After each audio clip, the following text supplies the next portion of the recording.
Hi, my name's Jamie Grove. I'm a PhD student at Laurentian, and my research has to do with a particular neutrino called the reactor antineutrino. And before we discuss them, let's discuss antimatter. Now, you might be wondering what antimatter is. Well, it actually has a lot to do with matter.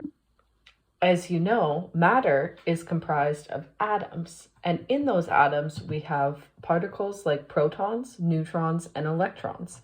And these atoms comprise the matter that is made up in the periodic table of elements.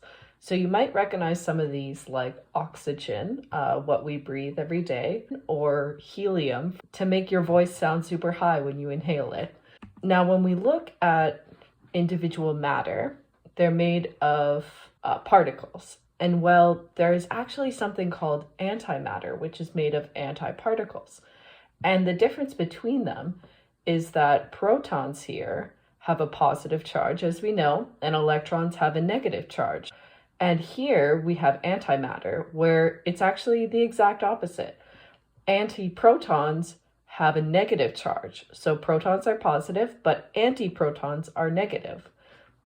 There are actually a lot of different particles out there, and that's why we have the standard model of elementary particles. You'll see the electron, muon, and tau neutrino. So that's what I'll be focusing on. So the electron, muon, and tau neutrino are all different flavors of the same particle.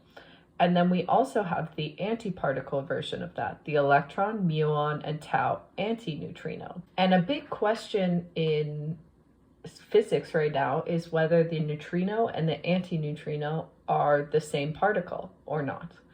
And I study in particular the reactor antineutrino.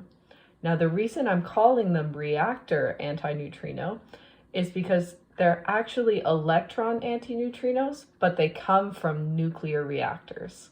So if you've ever heard of uranium, we actually can see some of the electron antineutrinos from this uranium in the nuclear reactors.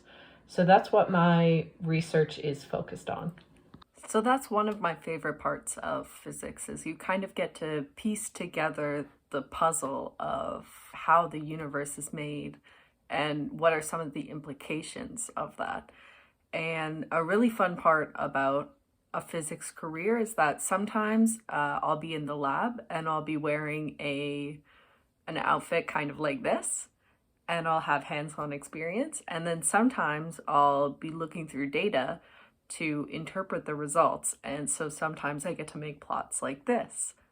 And it's all just kind of a very exciting career filled with a lot of puzzles and problems. And that's kind of what drew me to STEM and science.